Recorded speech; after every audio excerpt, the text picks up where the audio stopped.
All right. So we started the whole conversation this evening, Marcus. And there's somebody else that jumped in on the call, and they said they keep this thing on them. And he pulled out this big bottle of Fiji water. Mr. Fiji. Brett, why is Fiji water the best water? Because it's natural artesian water that comes from the islands of Fiji. Listen, my dear friend DJ tried to make me feel bad about it one time. Who's DJ? I don't know DJ. I ever heard of him? DJ, the dude. He tried to make me feel bad about it.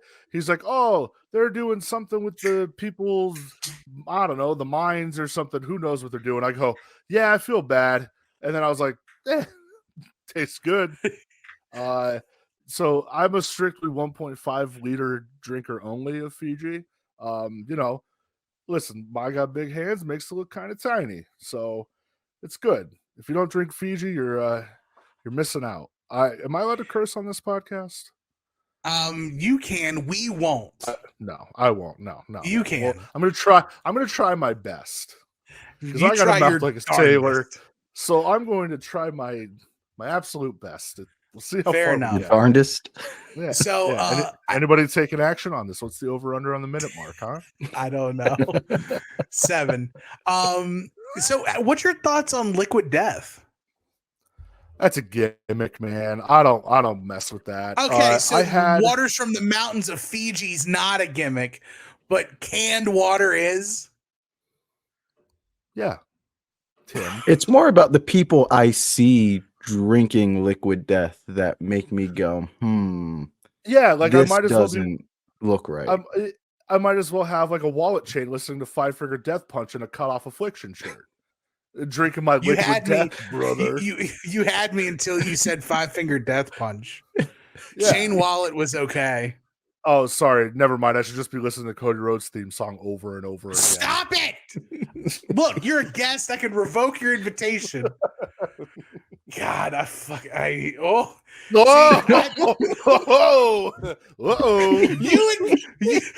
invoked the narcotic, okay? You did this. Welcome to Final Wrestling Place. I'm Tim. I'm still Marcus.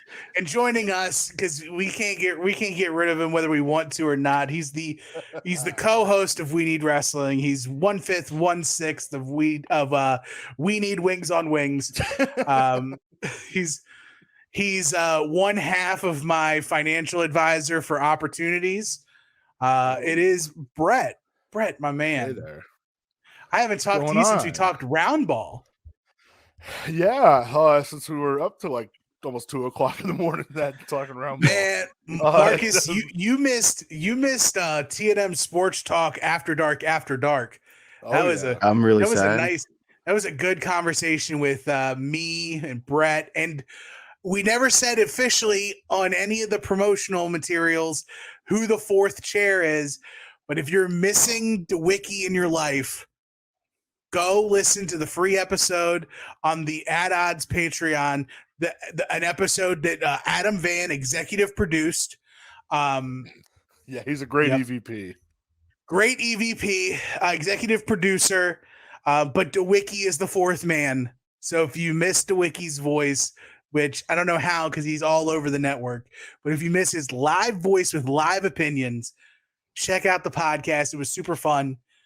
But it's good to have you boys here. Marcus has got the Confederate champagne flowing. I'm dialing it back. I'm going with the zero sugar Dr. Pepper. I don't understand how Dr. Pepper makes all of their sodas taste exactly the same. Whether it's Dr. Pepper or diet Dr. Pepper or zero sugar, it all tastes great. They just gimmick the can, brother. Yeah, you ever have that Dr. Pepper Zero Sugar, the strawberries and cream one? I don't like that. So I've been advised by my doctor I have to stay away from dark sodas, which sucks because I love Dr. Pepper. So I haven't had one in a long time, and watching you drink that makes me want to put my fist through my computer. So thank you, Tim. Why? Because I want it. because you're so angry. You just want to put your hand on my hand. My Reach hand out. reaching out, touching your Touching my- hand. all across this hard time blues, daddy. That's right, baby. That's right. But we're here. We've enlisted Brett because sometimes the two-man power trip of Final Wrestling Place just done had the juice, partner. We ain't have it today. We were like, we need some invigoration. We need a man who may or may not have killed it in Baccarat today. A man who is going to be lined up with Joe's kid to get web shaved in his head from watching Madam Web. A man who is just a jack of all trades. Bringing him on. It's been a long we've now had both members of We Need Wrestling on the pod. We had DJ on back when we talked the nemesis of Terry Funk, which we will eventually release. I'll probably run that back on the YouTube come the anniversary of Terry's passing. Because that was so much fun. DJ is just a depth and breadth of funker knowledge. It's just sickening how much he knows and has. But we're not here to labor on about Terry Funk and all of his positive virtues. Brett asked Marcus and I a question in our super secret group chat outside the Patreon. No, you can't subscribe to anybody's Patreon to get into the group chat. This is as Logan Easton Leroux would say, our group chat is a gated community inside of a gated community of ideas and expressions. But Brett, you asked a really interesting question, and I want you to reiterate it. So maybe we can break it down, and you can kind of guide us in between the navigational beacons, because you brought up a land that is foreign to Marcus, not so much me. You're reigning, defending G1 champion for the soon-to-be named network, the master of all things New Japan Pro Wrestling. That's me. I won the Pro Wrestling Noah N1. Does that mean anything? Sure don't. Nope. So skinniest fat kid, you made it. Yeah, straight up. Let me scroll through my things that can't be repeated out loud. Okay, so here's my question. I was about to say shout out and the person. Nope. For no reason. So is there any American wrestler who has that? I typed this wrong. Is there any American listen, when I sent this text message right after I saw Madam Web today, I was in a whole nother stratosphere. Because you were just elevated. Yeah, listen, I was PMW post Madam Web. Is there any American wrestler who succeeded in Japan that should have been more popular in the States? Why do you feel that they failed to get the same success? Okay, American wrestlers in Japan. Yeah, so we'll go a little. Do you want me to feed you a name and we'll talk? Is this what we're doing? Am I driving the offense here? So Marcus has one off the top of his head. Let's and rock. I have one, and then we can start 3-man weaving. Whoa. Marcus, go ahead with yours. All right, mine. It's not a mystery as to why he wasn't a bigger deal in the States, but my number one off the board has got to be Terry Bam Bam Gordy. The word prodigy gets thrown around pretty loosely, just pretty much to describe anybody who starts wrestling, before they can run a hotel or a car. But he's a true prodigy, built for the business, built by the business, came up during the days of the territory. Like, it's not like he latched on to like the tail end, like some of the stars of the Attitude Era. He came up in the 70s and the 80s when the territories were still running strong. So he's got all that knowledge, a ton of ability, the size. I mean, dude, a legit 6'4", 300 pounds. And then looking at like, well, could he have made it, in Vince's cartoon Rasslin? The dude was a real life cartoon character, crazy personality. So I think absolutely he could have made it in Vince's cartoon Wrestling. And then I look at like, okay, well, like when would he have been a good fit? Because you got like the Freebird stuff in World Class. You got him going to Crockett for a bit. Of course, all the Japan trips and stuff like that. So like, when's a good time for him to kind of come over? And then I look at like 88 when Boss Man goes from UWF to New York.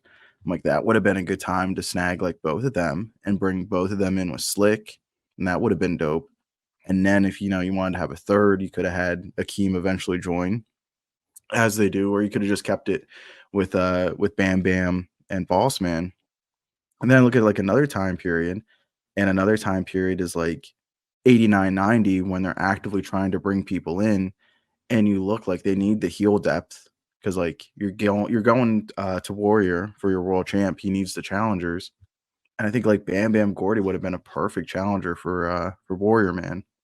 But then like he has the first really bad overdose in 90, and then you get to 93 and he has like the really really bad overdose that basically changes him completely as a person until his unfortunate passing in 01. So there's like two different time periods there where I think Bam Bam would have been a perfect fit in Vince's cartoon Wrestling. And I think in both cases, maybe it would have, potentially saved his life, which is crazy to think about because it's not like a lot of those guys, still unfortunately had untimely passes.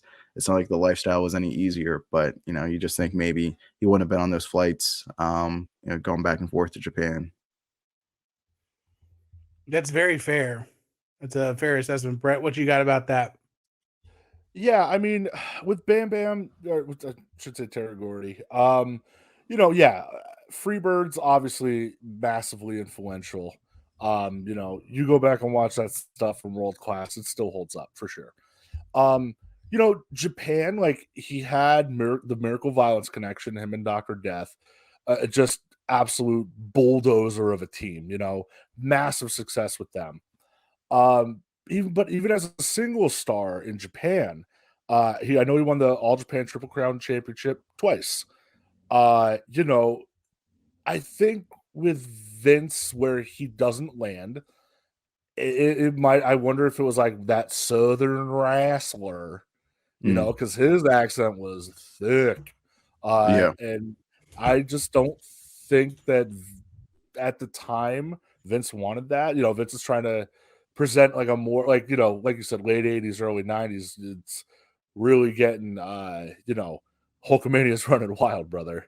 Mhm. I would have loved to have seen him mix it up, but I would be scared to see like what gimmick they would have tried to strap to him.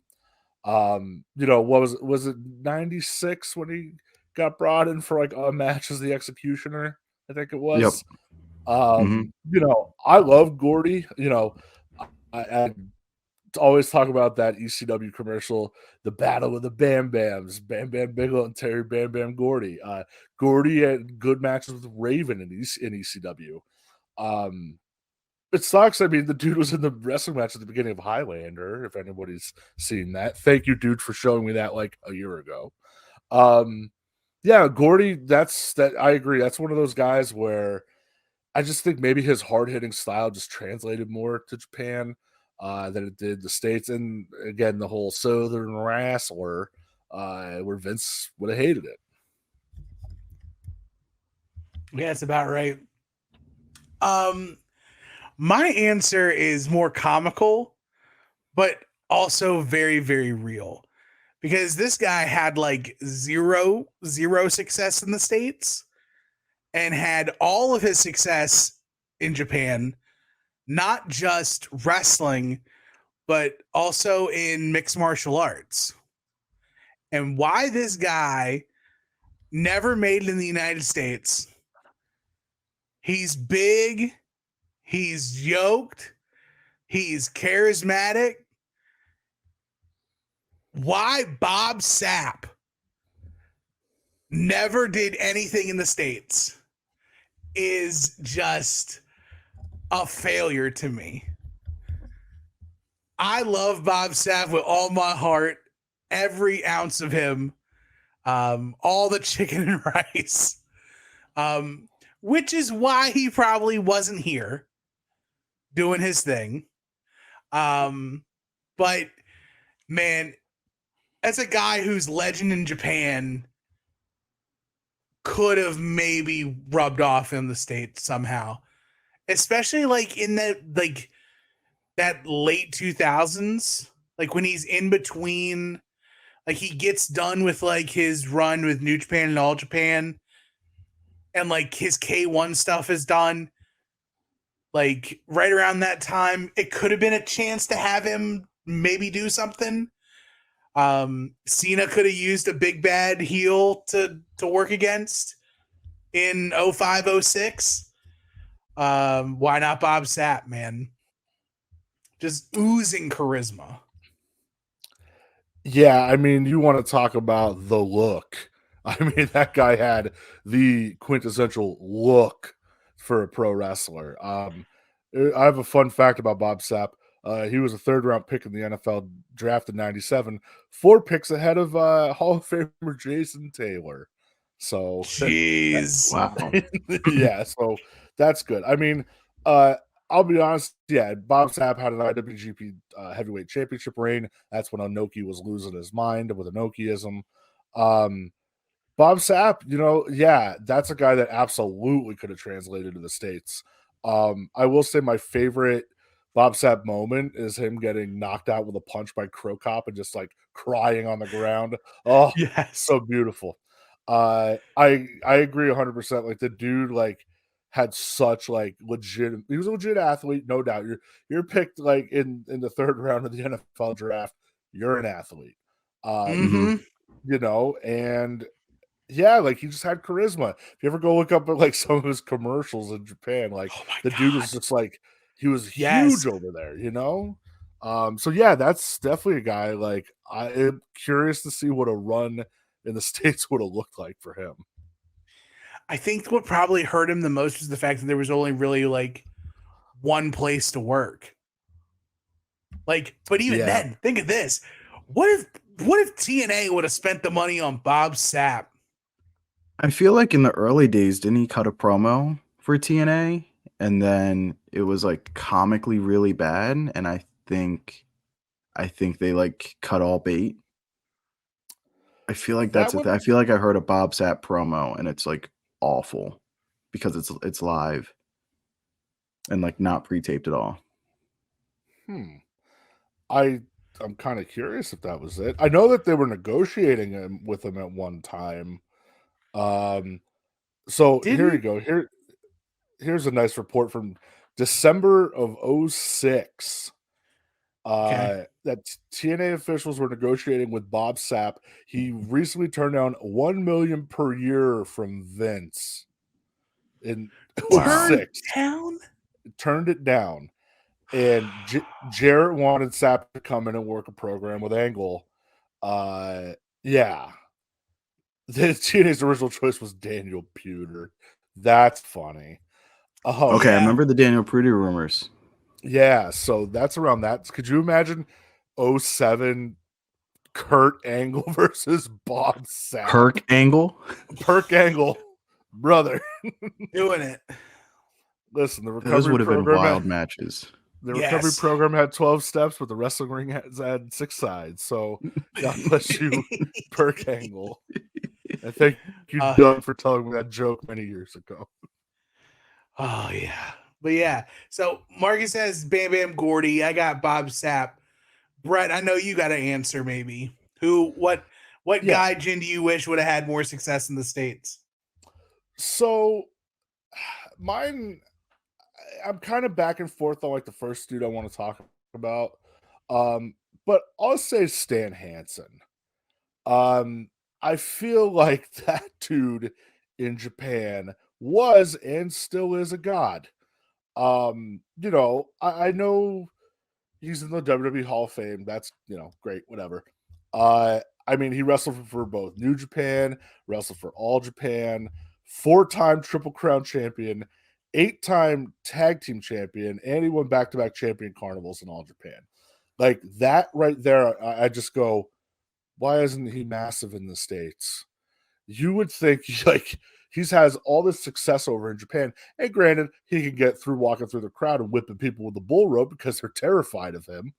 But like again, it's you wonder if it falls back on that Southern wrestler, I know like I think it was early 90s. He did some WCW stuff. I think it might even been the US champ in WCW. I remember him maybe beating Luke for it. Yep, him and Luger flip flopped. And I remember the one feud or the one skit, I forgot what show it was, but he chases Missy Hyatt out of the shower with Chaw just coming all down him in his boxer shorts. What a nutcase. But like that's a guy where you could easily have seen him having like a world title run if they would have kind of paid him more money, I guess. Because he had a long career in Japan. So that is one where like that's probably the top of my list is he had a modicum of success in the States, but compared to what he did in Japan, you would think, oh, this guy'd come over to the US and just immediately headline anything, like Marcus, I know you mentioned before, that's a guy that I could see wrestling Hogan at a SummerSlam, Yeah, and like when he comes over and he works for WCW with Luger in, I believe that's 89, maybe 90. It's around there. Yeah. It's great matches with Luger, and he immediately like fits like a glove with like TV wrestling. Again, he's like another cartoon character, but like in ring, and like NWA led itself more to the style with like the hard hitting physical style. But like even in there with Luger, like you can tell like he doesn't eat him up at all. Like he's there to work, and it's like you said, it comes down to the money. Like they paid him well for that run. Everything went according to plan. He didn't skip town or anything crazy like that. He had US dates to fill in between tour dates. He fulfilled all of his obligations. He made his money, and he was on to the next tour. Like they would have like, hey man, like let's pay you for when you come back to do like another bit of business. It could have worked out massively for WCW, but there's so much like front office turmoil and turnover. You could never get that kind of consistency and like working relationships with companies to not fall through. Yeah, that sounds about right. Like, was in the time in which Hansen would have been in the States, was he already kind of washed? Like, I know he has like a whole nother like 10-year run in All Japan after his run in WCW, but wasn't he like a shell of himself from what he was in like the 80s? So here's the thing with Hansen. He didn't need to do much, honestly. He could walk and brawl. He's not a moves guy. He's gonna throw a lariat at your head, and you better duck. Like he didn't need to do a ton, So that's a guy where like I don't like you said, he goes and has another 10 years in Japan. So his style, I think, could have worked so well on the top of the card. He didn't have to do much. Right. His stuff with Backlund in like early 80s, I think it's like 81, is really good. Is that like blonde hair, Stan? Yeah. Oh, it's amazing. I guess my only think is that maybe Hansen was too early for that walk and brawl style. Like if you push Stan up like 6 or 7 years, because Austin starts doing like the Attitude Era walk and brawls are in 97. Like really the Marcus, what's like the first real walk and brawl? Isn't it like the answer? Brett Austin. It's Brett right? and Sean. It's Brett Sean, Survivor Series 97. but we Okay. don't want to give Bret Hart for being, you know, the pioneer of a main event style now, do we? Yeah, it's Bret Hart and Shawn Michaels. Damn right, Right. Bret Hart. Right. Like I thought it was Bret and Austin from Mania, but no, absolutely. But that main event style, like Yeah. that's Stan. And maybe when he was doing it, he was the pioneer. He was doing it, and he was like, even if you go back and watch those matches with Luger, if the Halloween Havoc match with Luger, They're not for the US title, doing a lot. Like they're not doing No. much. You know, they didn't But have like, to. yeah, I'm just thinking like, would he have been as appreciated in the US when he was, as opposed to like, imagine if he was just like a couple of years behind, and like, I know he had like a minute run in like ECW, like he's got a match like an Ultra Clash where he teams with Terry Funk, but like Stan in ECW would have been nuts. Like, maybe if he just times his time in different promotions out a little differently, maybe Stan sticks.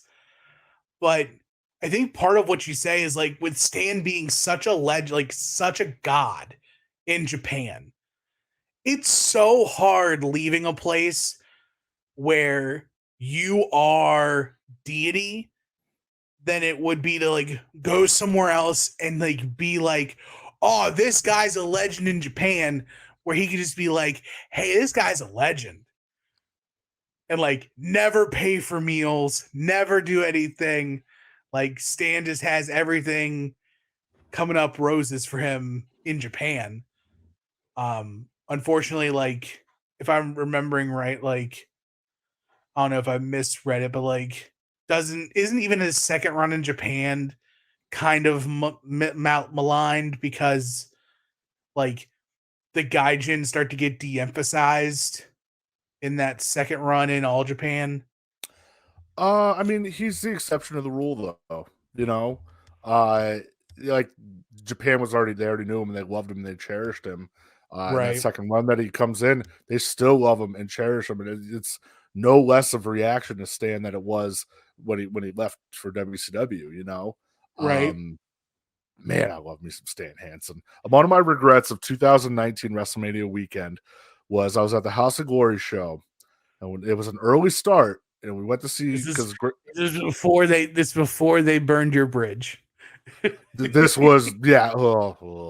So the reason I went was to meet Great Muta, and the one match it was. And like, so the music hits and it's middle of the show, and my friend looks at me and he goes, "Oh, you want to go see New Japan at the Garden tonight?" I said, "Yeah, sounds good." It was Muta, Pentagon, and Tajiri against Low Key, Santana, and Ortiz. And we were there, and Stan was there. And I'm going, I really want to go get my picture with Stan.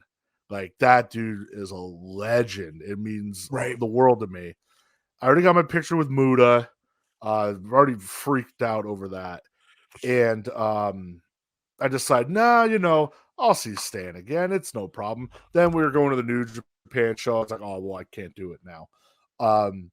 But I haven't seen Stan since. So, Stan, need to meet up with me, sir. If you're going to be in Philadelphia in like 2 months, holler at your boy. Yeah, you got some. I can break bread, have some steaks. Yeah, You can fund his beers.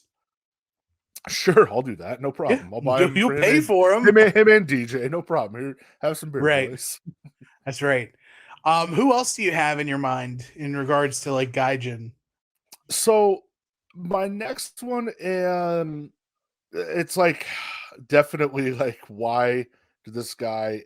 He had an okay run in the States. Scott Norton. That dude was. I could go throw on a Scott Norton match right now and just smile ear to ear.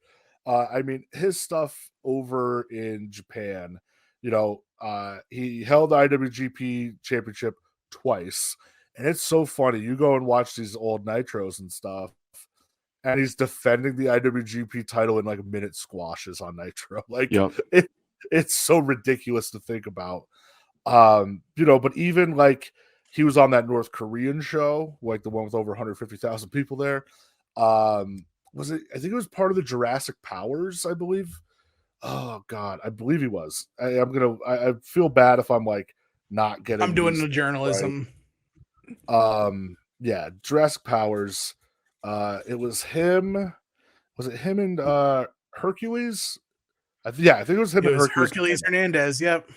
Yeah. So like that, I mean, that's a guy again, like had the look. He can talk, which he's very underrated talker. He's just very old school, like, yeah, brother, we're gonna beat your ass, recently Ice Train passed away, and you guys talked about it a couple weeks ago. The stuff with Fire and Ice and the Steiners, dude. You put that on TV now, people are gonna lose their minds over that. And there they are opening up pay-per-views and Nitros. Like, it's just such a style that seemed ahead of its time in America. And then, yeah, he's in the NWO. He's not a feature player, Vicious and Delicious, great stuff. Love it. Like, it's awesome. But, you look at, top of the card. Could Norton have had a run? And it's hard to say, like the time in WCW, there was no room for him, even WWF, like part of me thinks about a 98 feud with Steve Austin and Scott Norton, what that would have looked like. That would have been kind of sick. Yeah, that's definitely a guy that like, man, why was he not like appreciated more in America? Even when he's there in 93 and he's programmed up with Sting and he ends up bailing right before Slamboree and it's supposed to be him and Sting. But like his TV squashes and his TV promos are like really, really good. And it's almost like here's another Vader. Like he's different, but like a lot of the same skill set is there. And a lot of the same like attributes are there. And it's insane. And I'm like, man, he would have been really awesome for Sting to have in 93 because like you would have had like Norton, Sid, Vader, plus Rick Rude. Like that would have been a collection of world beaters, man. People And talk about rogues galleries a lot. yeah, man. That would have What a been lineup. just an awesome lineup for Sting to go through. Because then like you look at Sting's like later 93 and he's like doing tag matches with Hawk. And again, like you could do like Sting and Hawk versus like Vader and Norton, or you have Norton team with somebody else. Like that'd be super dope. Oh, that'd be so cool. Tim, what do you think about Scott Norton? I've loved Scott Norton, but to me, like everything I know about Scott Norton, it just revolves around his WCW run. Like I have zero insight on his Japan stuff. To me, he always seemed like a guy who, like, especially when he was in the States, I think it's another one of those times of like his style not being appreciated in the United States. Like, because by the time we get Flash here, like you have like not everybody's Marcus, right? Not everybody likes big, thick dudes, shoulder breakering dudes, and like punching people in the face. Because at the time you've got the cruiserweights that are going off, and like the only place you could, especially in WCW, the only place where there was like big grown men beating each other up is in the main event scene. And tag division. Yeah, but then the tag division's just kind of like it's an also ran, right? And then around the time was out by 98. Right, because by that time you've got the Outsiders. And like as soon as they win the tag titles, it's kind of like WCW goes into this run of like mixed match tag teams.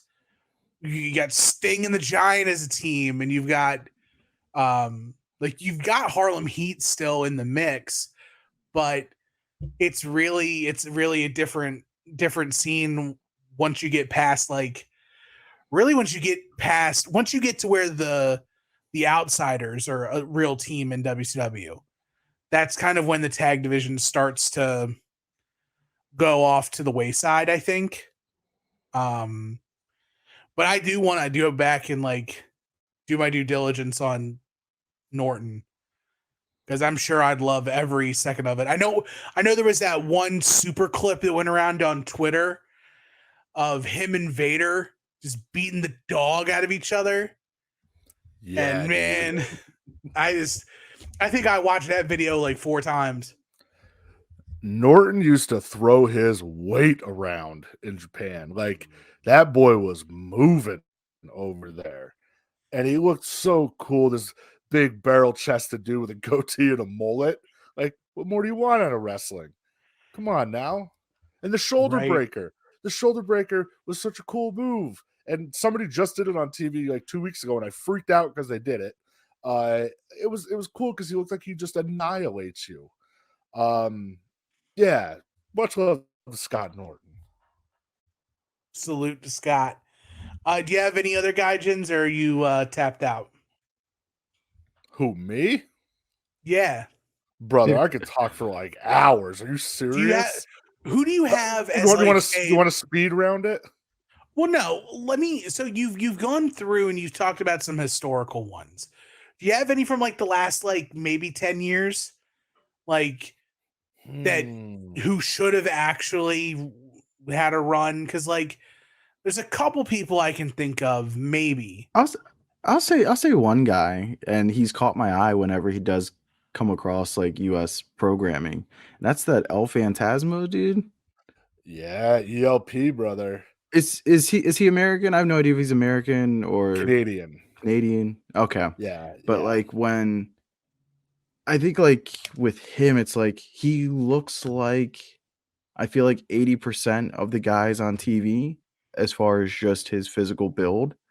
But then like when he gets in the ring, I'm like, oh, he's clearly different.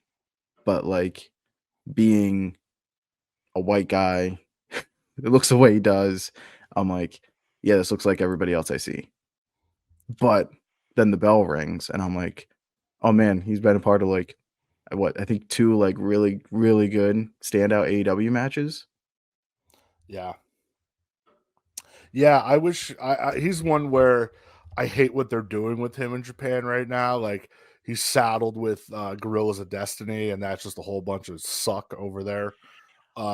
He just lost the tag titles to good for nothing Chase Owens. Ugh, that's the worst. Yeah, that's a guy where here's the problem I feel with him.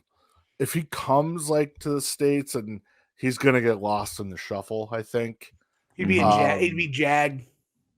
Yeah, like AEW, nothing. Like, there's so many guys that do what he do. Do what he do. That's good. They got Angelico.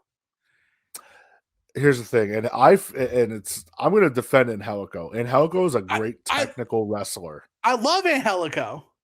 You let him go, and he's good. I think the player comp is fair. If AEW doesn't know what to do with Angelico, they don't know what to do with El Phantasmo. Yeah, you're not wrong about that. Like, I wonder what he would do in a WWE. Would he be a guy that just gets lost in the shuffle? You know, he'd be in NXT. Yeah, would he be a TNA wrestling star? You'd fit, right? Yeah. Mm-hmm. Better than what they're doing with him over there in Japan, that's for sure. It really bums me out because I like him a lot. There's a lot of questionable stuff going on in Japan right now. Ugh. That's a whole topic that I can go off on. I mean, I'm gonna speed round some guys at you real quick. All right. We're gonna. All right. So we already talked about Scott Norton. Obviously, Dr. Death. We know the reasons why he didn't succeed over here. Well, the most that recent one would have been Bart Gunn, right? well, even after he goes to WCW and he got strapped with Oklahoma. Right. He does have one of my favorite cage matches ever, though, against Jerry Only of the Misfits. That's hilarious. Who else? Who else we got? How about the A Train? All right, I was gonna bring yeah. up the A Train. Giant Bernard. Giant Bernard. He didn't do anything. I mean, what did he hold the Intercontinental title as Albert? Maybe. Yes, He did. Okay, so over in Japan, he's a 2-time tag team champion, 2-time winner of the G1 Tag League, and he won the 2006 New Japan Cup. So, who was his tag partner? Machine Gun Carl Anderson. That's right. He traded one big bald guy for another, huh? Oh yeah, he has 2 heaters, that Carl Anderson. And listen, I'll say it, and I did reach out to the Dooge, see if he had any suggestions, and like he says, and he means it in all sincerity, Terry Funk. He is the biggest gaijin star of his era, but he wasn't big enough to main event a pay-per-view with Hogan in the States. And I wonder if that goes to kind of like what Marcus was saying about Terry Gordy and like the Southern drawl, and Vince being very, very apprehensive to do anything that involved a guy who didn't talk plain English, which quote unquote plain English, right? King's English, pal. Right. Yeah, I agree with that. Terry in Japan, I mean, his first retirement was 83, which is hilarious. But like in the 90s, like he's having those matches in FMW and they're selling out baseball stadiums. Like, granted, they're the big explosion matches with Onita, but we're talking over 10 years plus from his retirement in Japan. Yeah, I mean, I love Terry Funk. Yeah, listen, huge part of ECW, NWA world champion. But that is a guy that, Vince just kind of went, nah, not good enough to main event or pay-per-view against the Huckster. Mm-hmm. But that was also back when Vince was a size queen too, right? Like, yeah. Because Hulk's like the biggest guy running, and he would have feuded with Terry. Would that run have been before Andre? Yeah. Okay. Yep. And for the sake of time, I'll throw one last one at you. Okay.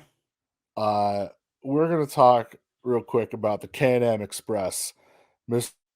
Doug Furness and Phil LaFawn, / Dan Croffett. So Marcus heard Can-Am Connection, and you immediately were like, Tom Zank? Oui, Ricky Martel and Tom Zank. Oh, Tom Zank. I'm gonna send you guys a match that I'd like you to watch. It is Furness and Croffett / LaFawn against Kenta Kobashi and Kikuchi from over in All Japan. And I really, really, really am curious to see what you guys think about it. This is one of the matches I think where Steve Austin was like, "This is one of the best matches I've ever seen." The crowd is electric. It's unreal. I think it might be from like 93. Those guys come over to the WWF in 96 and they're dead on arrival. Like they just did nothing in the States. Right. So to see like the difference of, and I hope you guys like it, but to see the difference from them in Japan to WWF, it's like crazy. It's night and day. All right, I'll check that out because I remember them like kind of being like message board darlings, and I like go back and watch those matches like the 96, 97 run, and I'm like, they're stinky. Like I don't think these guys are good. And I'm like, this is like they do German suplexes, but like the actual wrestling isn't it's not that good. So I'm curious to actually see like them when they did gain that reputation. So I'll definitely go out and look at that match. Yeah, I'll Phil definitely do that LaFon, as well. I believe it was Phil LaFon, big enjoyer of the chicken and rice, that's for sure. Oh, I know Doug Furness, man. He's built for it. Oh yeah, that boy Bill. But good talk about gaijin superstars. Thank you for the question, Brett. Yeah, absolutely. I think it's our regular look now at sign pointing season. Especially a topic that's near and dear to me, and that's finishing the story.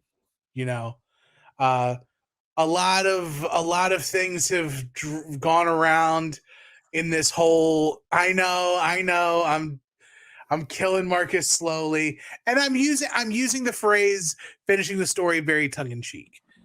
I'm also, as much as I'm Cody pilled, I'm also sick of the idea of finishing the story. Marcus out here poisoning himself. But I want to talk specifically about The Rock's promo on SmackDown. And every Tom, Dick, Tracy, and Harry lined up, and they've all got their magnifying glasses out, and they're reading through the transcripts. They're going through the Dead Sea Scrolls, trying to look through every little blip that could possibly be something that's going to shake WrestleMania 40 up. If you don't know, there's a lot of camera angles, a lot of body angles that take place during this promo. The Rock forgets how to hold one finger in the air.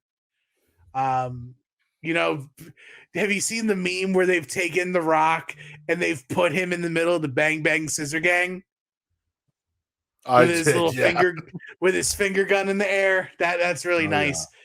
Yeah.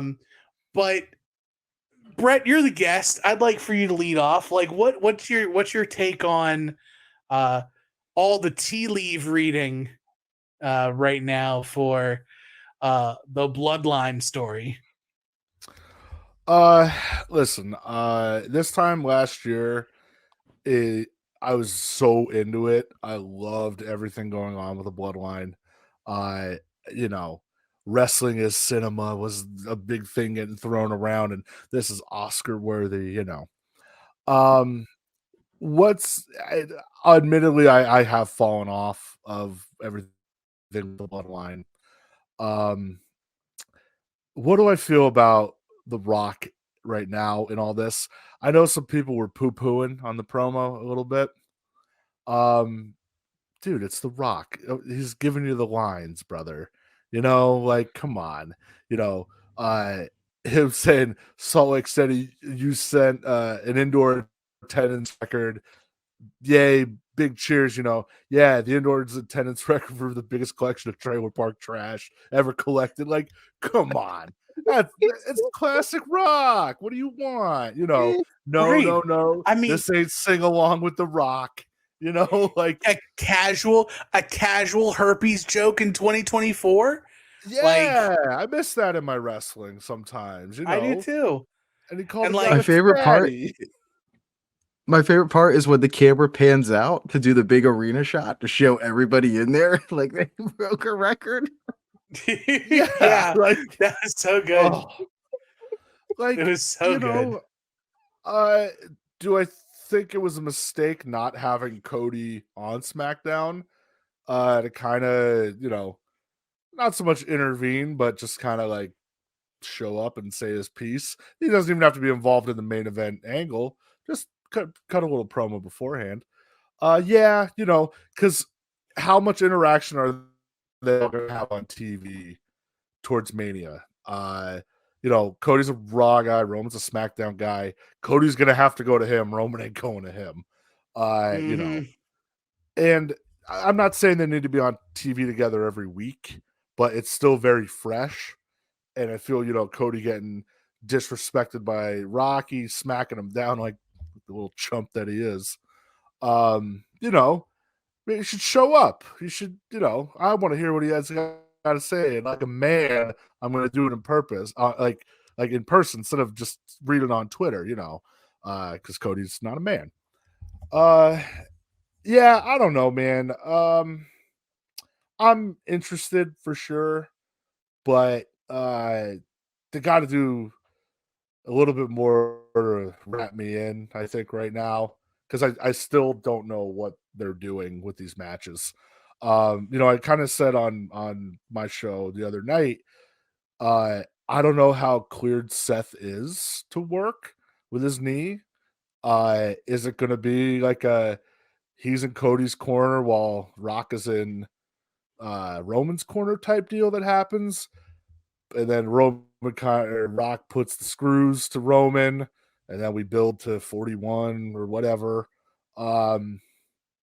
Yeah, I mean, I'm gonna watch. It's Mania season. I'm not watching all the shows because I just can't in my life. But yeah, I don't know. Rock was wearing a Versace vest. What do you want? Right? I mean, he took one of those $12,000 shirts and cut the sleeves off because they don't fit anymore. Because The Rock's arms are huge. But Marcus, where do you stand on all the internet detectives who are trying to automatically point the finger that The Rock and Cody are in cahoots, and this bloodline pairing is not long for this world? If you think that any of the tea leaf reading is true, if you think that they had Rock look at Roman and they had him throw up an L and all this other stuff as like signs that The Rock is working with Cody, you are giving, as a whole, as a collective, you are giving WWE consumer, the fans, way too much credit. When they want you to get a clue and to catch on to a clue, you can go look at the Bray Wyatt stuff from a couple years ago. It is very clear. It is very, hey, don't miss this. I thought the Rock stuff was just him looking at a camera that wasn't on him. The red light wasn't on. Felt like there was a camera right on those ring steps over Roman's shoulder, and maybe too many people, whatever. They never really cut to it. That's how it looked to me. Rock's positioning, just from like how he really doesn't move from like this one spot in the ring, it just felt very intentional. And about The Rock, like the promo, whatever, this or that, Rock does not get enough credit within wrestling for his ability to pivot. And he is really good about reading a crowd and adjusting. You can look at WrestleMania 18. You can look at the matches with Benoit from 2000. You can look at the Brock Lesnar match from SummerSlam 2002. Rock is really good about, the crowd's giving me this. Okay, this is how I take it. And even by the end of the night or the end of the match, he can get them back if he needs to, like with the Benoit matches. Or he can just pivot and do a heel turn. He's that good. And I know The Rock is corny and like Black Adam and like ha ha ha, right? But like within wrestling, The Rock's IQ is off the charts. And I think he realized pretty quickly that if he's going to be in a program, not just showing up like a fun uncle every once in a while, he needs to reintroduce himself to this version of the WWE audience, which is what he's doing at the most basic level. And then they're going to see, this is why The Rock's entertaining. Well, yeah, he's really hard to boo. Even if he is calling us like pieces of trash, it's really entertaining. And it's only going to take 2 months, 3 months, and everybody's going to love The Rock again. It's not going to take long. So just let The Rock do his thing. This is him being the heel version of 1999 Rock. It's not Hollywood Rock. It's a different version of Rock. But like, this is very baseline, elementary level Rock as a heel. And what does that look like in 2024? And we're seeing it.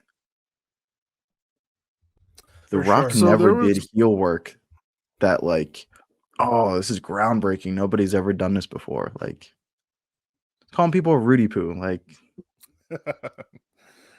so there was like already a report that like after the SmackDown taping, like he's yucking it up with the fans, you know, high-fiving people ringside, posing and stuff. I saw he put up like an Instagram thing, like thanking Salt Lake City. Like, you know, people want to love The Rock. Like, let's and Marcus said it perfect. And like wrestling, that is still like, holy shit, it's The Rock, you know. And now he's here more than he's been in years. So I hope people kind of like have a good time with it, you know. During Hollywood Rock, he was doing the same thing. Like once the cameras went off, he was being Dwayne The Rock Johnson, and he's doing the same thing now. Like, everybody relax. So I've worked myself into a shoot though, and Tim, I don't know if this bleeds into like the next part of like sign pointing season. I know we talked about like Seth and like what's going to happen there. Is he going to be in for a tag match, whatever? Like, I feel like Seth is on the back burner as like, in case of emergency, we have Seth to plug into this. I've worked myself into a shoot. It's going to be a tag match. And Cody's going to want a piece of The Rock so badly. The only way to do that is by giving up his title shot, by taking on both Rock and Roman in a tag match. And if it's not Seth, and they do get who I want them to get, you can have Seth Money in the Bank cash in. You can do a triple threat, a 4-way, whatever. You can hide Seth in that match. If they get the guy on the line, who I hope they get on the line to agree to the match, within wrestling, who's the person who knows how to counteract The Rock? And it's Stone Cold Steve Austin. Let's go. And I want Cody and Stone Cold versus The Rock and Roman in a tag match.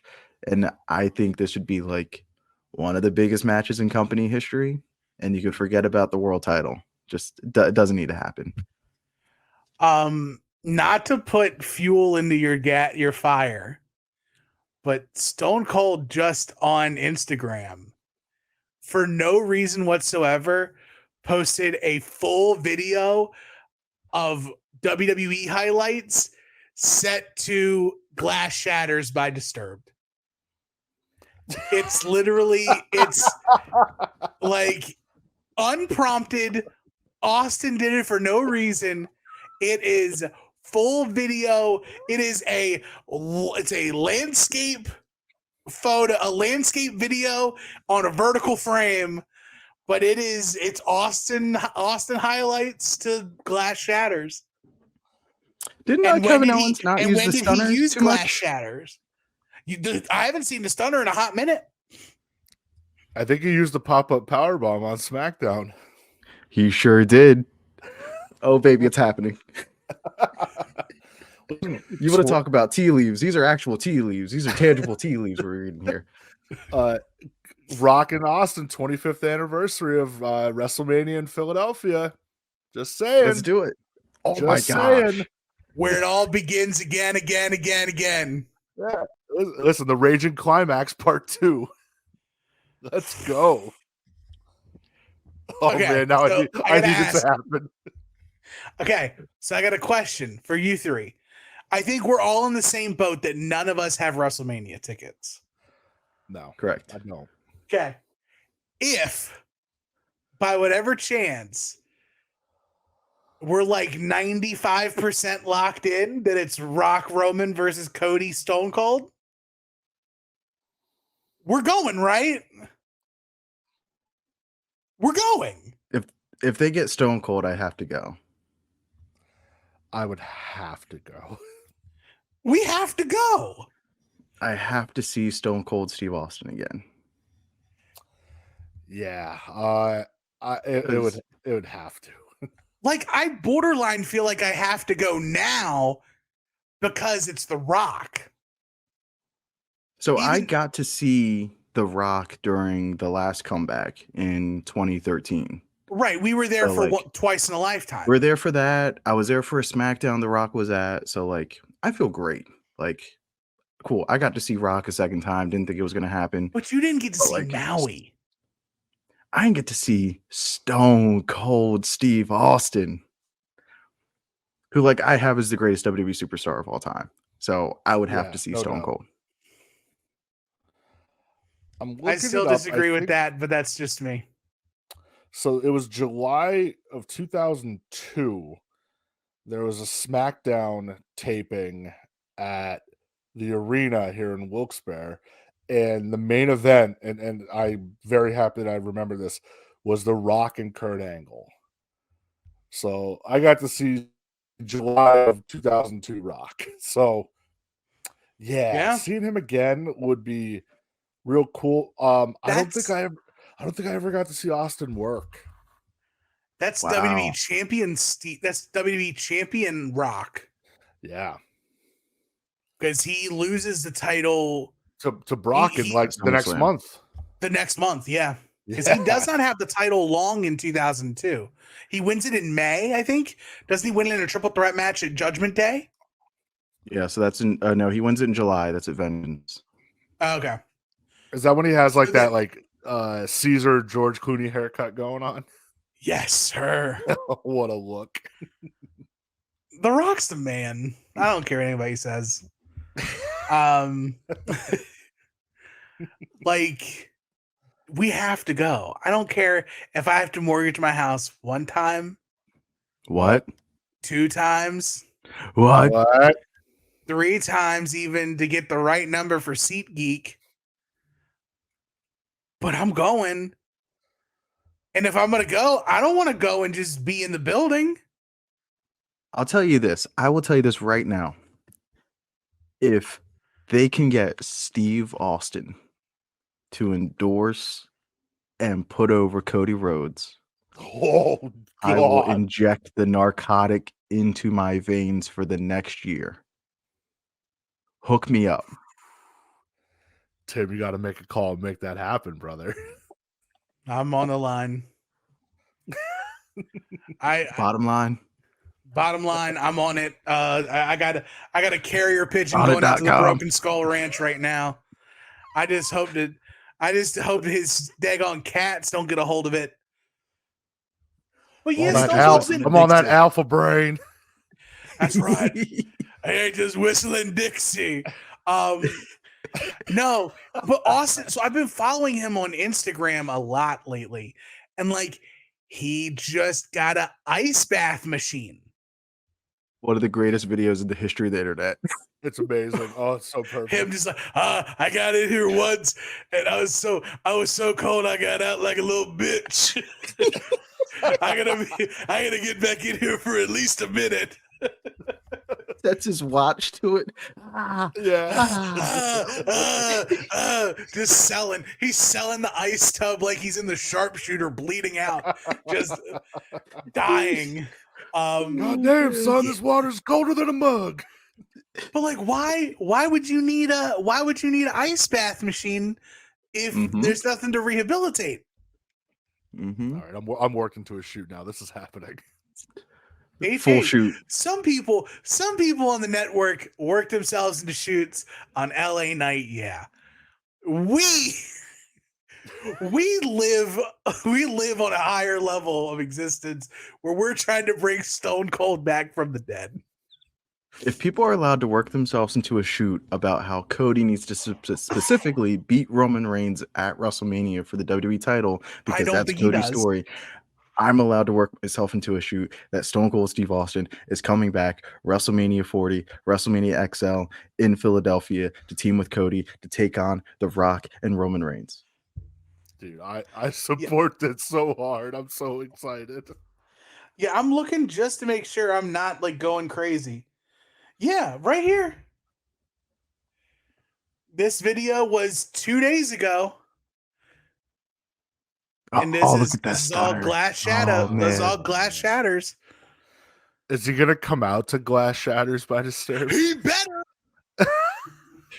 They Dude. better have Disturbed there for no reason. Surprise Disturbed. Was that song on WWF a forcible entry? Yes, it was. Yes, it was. Oh. Yes, it was. Oh my god! I still own my copy. Oh man. You remember, dude? You guys remember that like weird Stone Cold heel theme song he had when he was in the Alliance? That was so weird. Oh, it was so weird.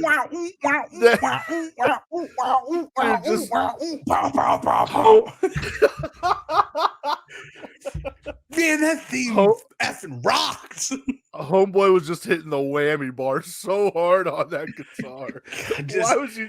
Jim Johnston broke the whammy bar off. Just wah, wah, wah, wah, wah. So weird. Man. Yeah. That's Marcus and I's go-to, like if we're about to we're like walking somewhere with a purpose.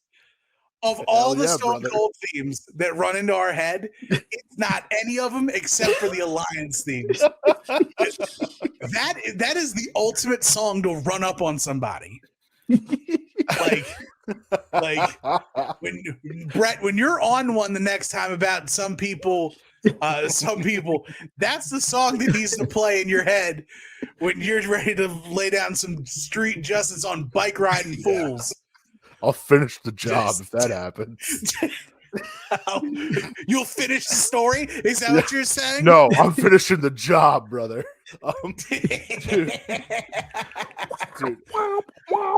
Listen, for like as wild as that theme song is, the Disturbed theme song is one of my favorite Stone Cold moments is with it, and that's when he comes out to beat up the Alliance. And you just hear that like, and then the vocals. Play the song. Oh, don't they play the song during the beatdown? Yeah, dude. They knew Jack him. Dude, when he is just whooping ass and he comes out on that ramp and you hear Jim Ross just go, "Oh, he's walking, he's talking." Like, oh my God. If that doesn't make you feel alive, I don't know what does, man. That still to this day fires me up. And he's just, Jim Ross, he's striking anything that moves. Like, he's handing out stunners. He's so winded by the end of it. And when he gets up and the Alliance is retreating up the ramp and he's just talking shit to them, I was like, dude, this is the coolest thing that's ever happened ever. Yeah.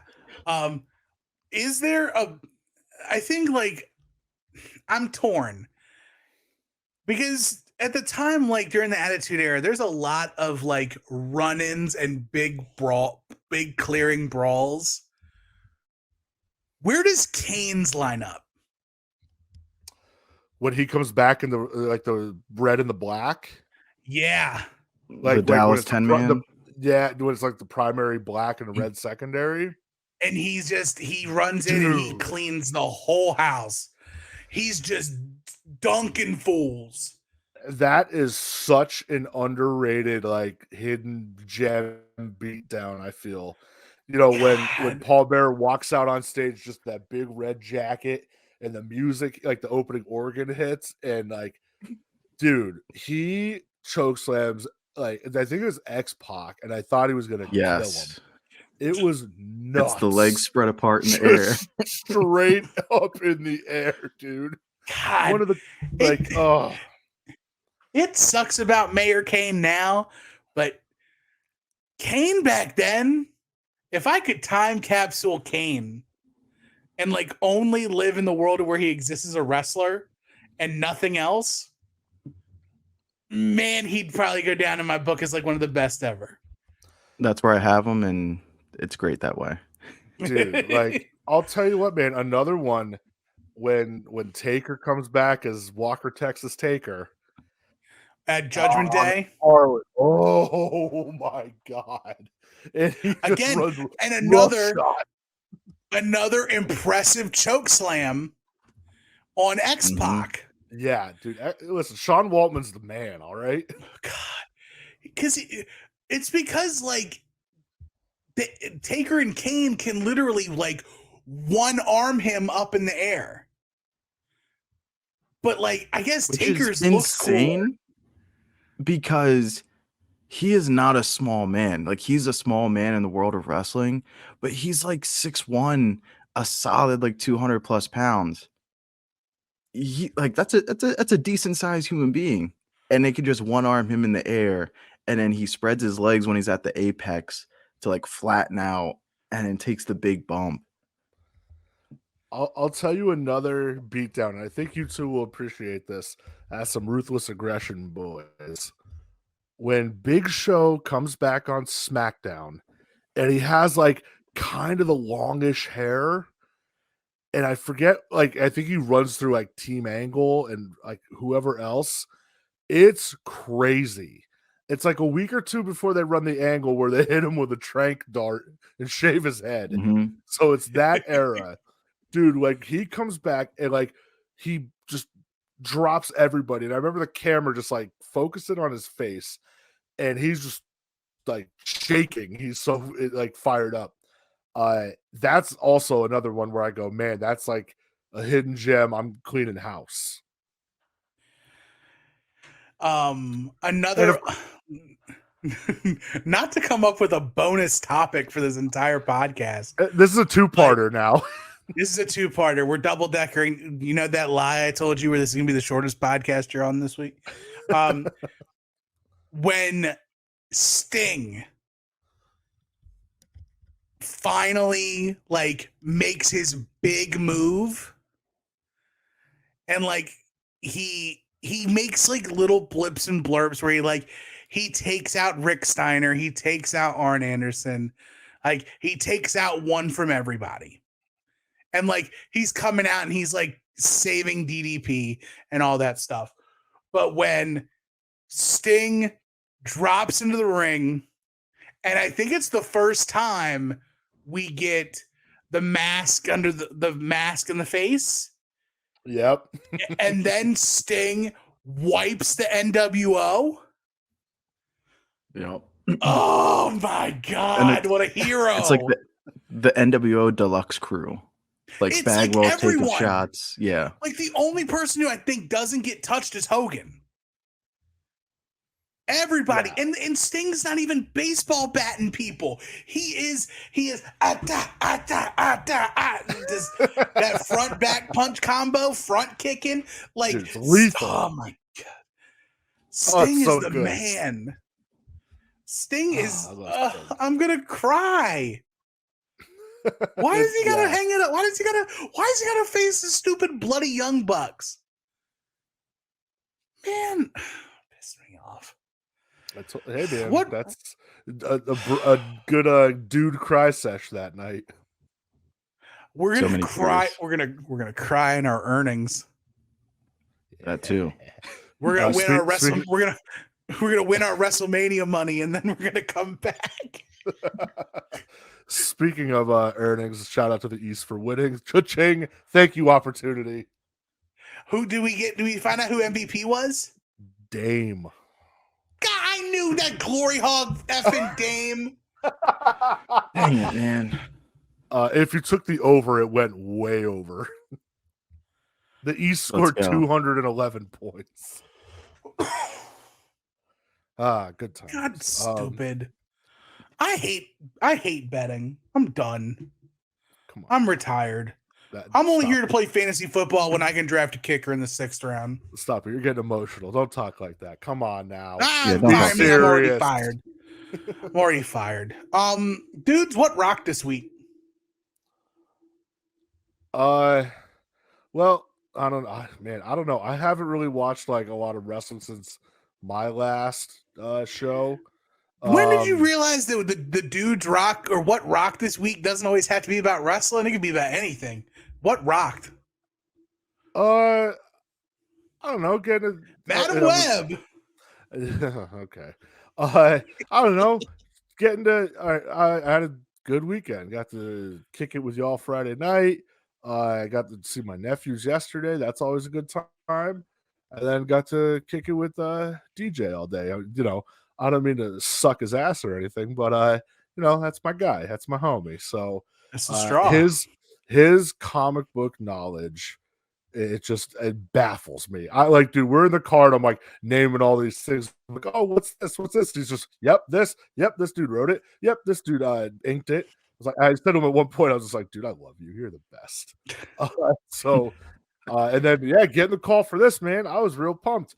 I just got done winning money on Baccarat, and I look it down on my phone and I see the bat signal went out. So I said, all right, brothers, let's get on and talk some shiz up.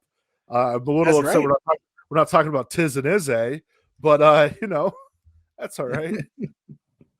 There's always time for that. 1-2 Thrinoli. God, freaking Hogan! Oh my, that's right. Brooktini, dude, unreal. God, bad Terry for life. Marcus, what rocked for you this week? So I watched a squash match from, I forget the date, but it's April of '93. It's post WrestleMania 9, and it's Yokozuna doing a squash, and he is playing all of the hits, and it's like, oh, this is the dude. Because I think like Yoko, even by the time you get to like late '93, he's like already declining a bit because of like the weight issues and stuff. But like still in like spring '93, holy smokes, man. Everything he did was like sharp and explosive and electric. It was just an awesome squash match. And that rocked for me.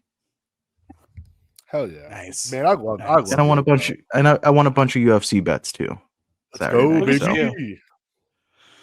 Nice. Good stuff. I have two things that rocked this week, and one leads into weekly purchases. But I too watched a squash match. We all did, I think, on Twitter. I was reminded of one of the greatest squashes of all time. Goldberg and La Parka. Oh my God, dude! What a great squash! When La Parka brains him, turns with the chair, turns around and does that dance. Oh, and Goldberg like you can see him hike up his invisible sweatpants. Like he's not wearing pants, but you see him roll them up. He's getting ready. He's about to put the hurt on that man. And about to let the dog off the chain there. Just getting after it, man. God, that's so good. But the other thing that rocked is today I was out doing grocery shopping. I was going out just to go get breakfast. And of course, the consortium's like, hey, while you're out, can you get this from the store? I was like, well, I wasn't going to the store, but I'm going to go now. Because we have a very inquisitive little cat in the house now. We had a new little kitten puppy. And she is really wanting to get into cabinetry. So we had to get like a child lock for the under the sink one, because that's where all like the chemicals and stuff are. But I go to Walmart and I see a stack of these bad boys. Yeah. There was like 8 Supreme CM Punks. And I put the call out on the Fig Daddy Cool channel. Maybe everybody was sleeping. Maybe everybody was either pre-gaming for Madam Web or post-gaming for Madam Web. But this puppy's getting opened because it comes with an AEW belt that I can put on Roman Reigns.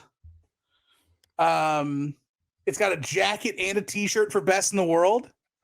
So it's going to be great. Why are you making that face that I'm going to put the belt on Roman Reigns? What are you doing? Come on, that's Phil's Roman belt. takes all the belts. That's Phil's belt. Come on now.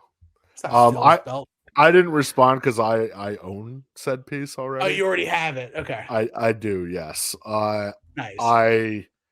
That's a great figure, dude. It's so good. It looks I'm great. I'm interested to see what WWE puts out, like the throwback ultimates of CM Punk, because they're gonna come for sure. But Yeah. yeah, that one is. I'll tell you what though, the ROH Punk, I just got it The the other Luminaries day. Punk. Unbelievable! It's so much better in person. You have it? Oh, I do. Yes, I just got it the other day in the mail. Did you have to get it from ringside? I did. That was one where I said, you know what? I'm not taking any chances. I'm just buying it outright. And I got that and the Brody King, which I also want both chases of that too. So, There's multiple chases. So the ROH Punk, everything's the same except the shorts are red and black. And then the Brody one, the chase comes with one of the heads is like the ski mask and the bandana around the face. Okay. And it looks awesome. I didn't know there so was a chase for the Luminaries. yeah, I think this is the only chase they did for Luminary so far. So For Phil. Yeah, I mean, yeah, dude, Phil needs a chase. You kidding me? I would have loved the white and black shorts would have been fine too, but the red and black, that's pretty badass. Yeah, I see it. It's the red and the white. Is it red and white? Okay. Yeah, and that's a 1 in 5,000 chase. Mm-hmm. So good luck. They're popping up in stores, but I don't need to hunt that bad, I guess. No, see, I would be happy with the yellow shorts, Phil. Like, yeah, that's the Punk I know. That's the classic Punk. That one would probably also get opened. Yeah. Actually, no. I'd probably keep that one sealed because I'm going to open this one.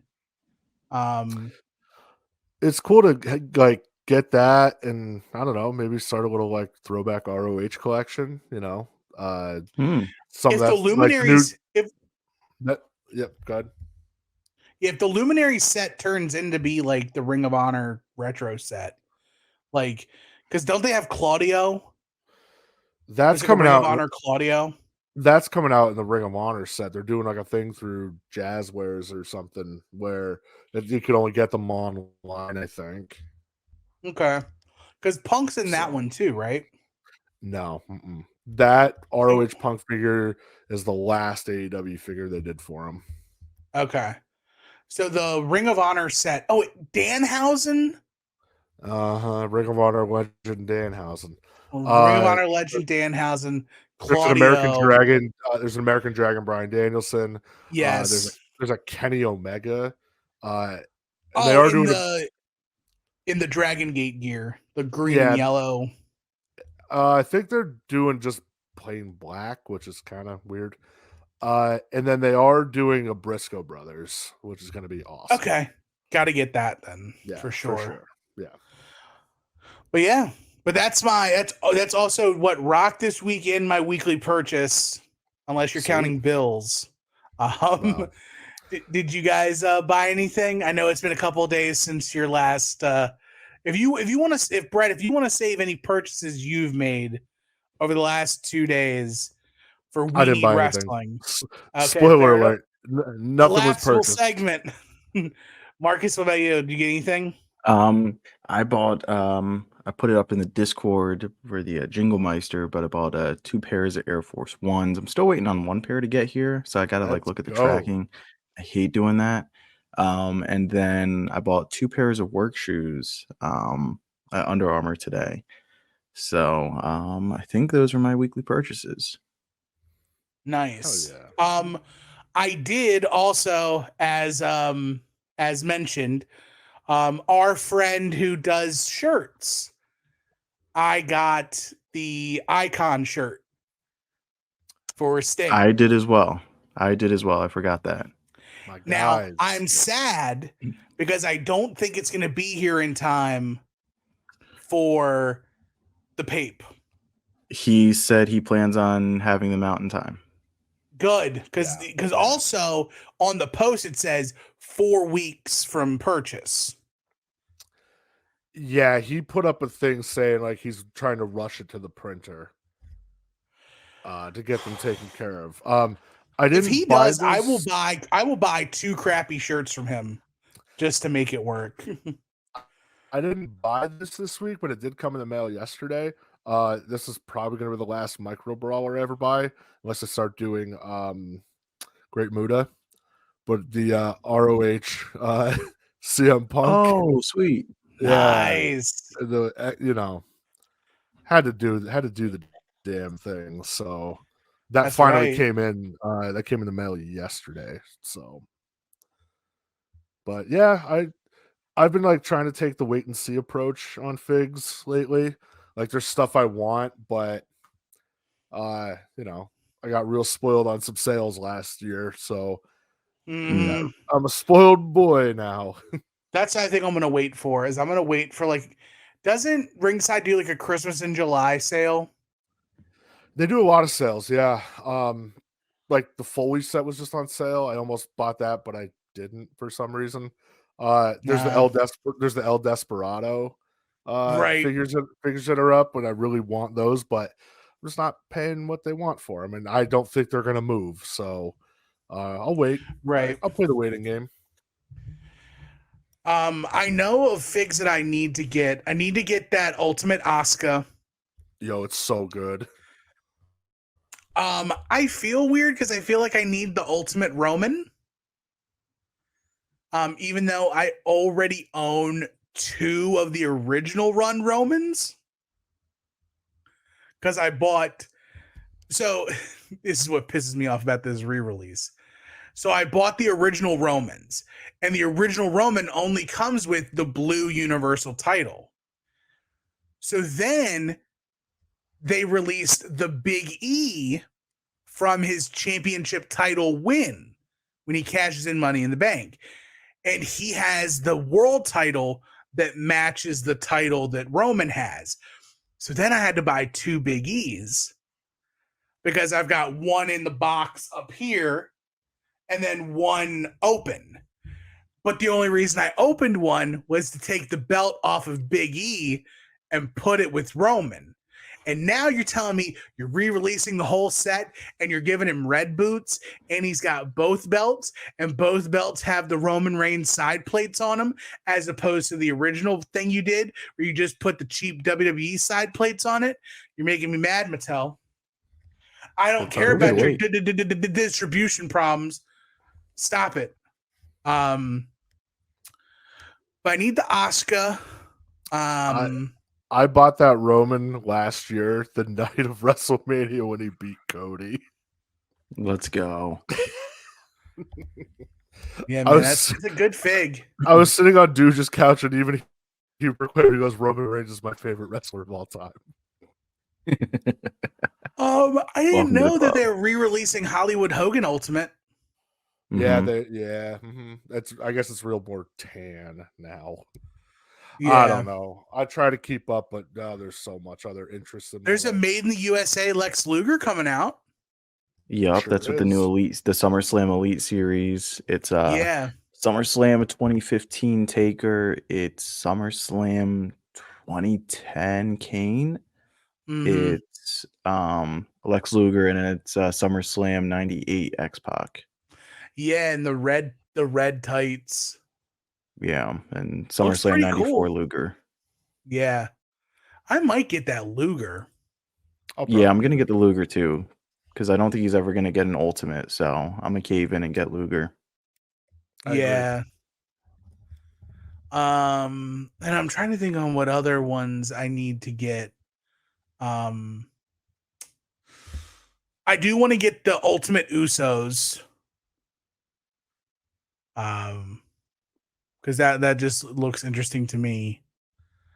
And I'm still looking for a friend. I'm hoping they re-release it. But the Andre the Giant Sasquatch fig. Oh yeah, that's a wild one. Right, like it got released very, very limited, almost worse than the Roddy Piper, which I did end up getting. I got the re-release of the They Live Piper. Hell yeah, I have But that. man, it's nuts. So, either way, man, there's a lot of good figs up, a lot of good little toy talk. Oh yeah. But all around good discussion from us. Brett, do you have anything you need to plug? I would be a jerk if I didn't plug my stuff, right? We Need Wrestling. We drop, proud member of the soon to be named network, of course. We drop usually early Friday after midnight, usually, depending on the recording schedule. Me and my brother, the Dooge DJ, we talk so basically what we watch throughout the week, I feel like that's kind of a good wheelhouse we're in right now, especially like when we get to the international stuff. It's a lot of fun. Also, Wings on Wings. Shout out to all of my co-hosts on that show. Michelle and Doug, Big Tates, DJ. Of course, Dwicky, my guy. You're the man. I don't know, man. I feel like my social media usage is cut down lately, which is probably a good thing. Right. The soon to be named network Discord. That's always fun, getting there. I almost said a harshie. I didn't. Talk some ish. Have some. You have already some fun. harshied on this episode. You're good. Oh, did I? What did I say? You said the S word. Damn. You said it like 2 hour and 7 minutes. It's okay. Let it go, baby. Damn. Way over the over though. Yeah, I did good. Dog, I said the F word 2 minutes in. Yeah. Mhm. Well, I tried. Because y'all started playing with my emotions.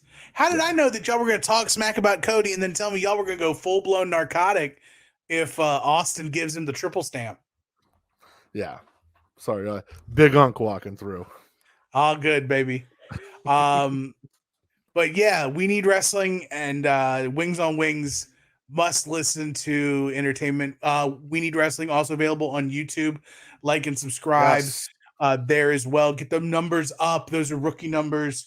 Not their fault, your fault for not liking and subscribing and ringing the notification bell. Because they also put the Terry Funk moment of the week up as well. Yeah. And sometimes those you just can't you can't just listen to. You have to fully experience the craziness of the funker. So love you, appreciate you. Marcus, you have anything to plug? March 9th. Yeah, March 9th. Mr. Pig's going to be up at Enjoy Wrestling in Pittsburgh, Pennsylvania. So go ahead and check that out. Enjoy is a unique experience in all of wrestling. So if you're able to make it, go ahead and make that show. Heck yes. Anything from Enjoy that I've seen, I've enjoyed, I guess. Real bad pun there, but no, I agree. Very cool atmosphere that they have going. So maybe take the trek to Pittsburgh March 9th. Who knows? We'll see. Ooh. Dangerous. For sure. Let's ride. But it's gonna be fun. But as for me, soon to be named network.com and soon to be named network.tumblr.com, it's your home for this and so many other podcasts, including but not limited to our wrestling offerings of Ad Odds Wrestling with Joe and Adam, and the aforementioned We Need Wrestling with DJ and Brett. At STBN Network on Twitter is your spot. Catch everything, including Wings on Wings, Hayabusa whenever that comes out. Just listen to the 3-episode experience ad nauseum. Longbox Heroes After Dark, Profane Argument, Puzzle Warriors 3. Go back and listen to old episodes of Hit My Music. Check out the cult classic No Chance in Helmet. But so much fun there at STBN Network across the board. If you want to follow us on social media, you can.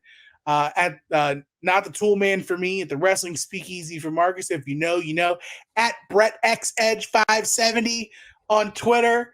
Because you can't get the real one. because they won't give up the 570. I love that you said 570. That's adorable. What am I supposed to say? It's known around here as the almighty 570. 570. Ain't my area code. I don't know what it is. Used to be the 717. Brett, sorry, I don't want to. All you old heads. That's right. Sorry, Brett X Edge 570.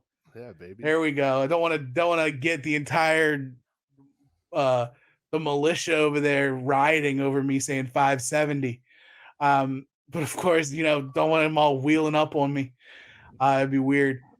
But catch us all on our social medias of choice. Check us out on the soon-to-be-named network Discord. But all that's left right now is to tell the people goodbye. Always. Thanks, Brett. Welcome.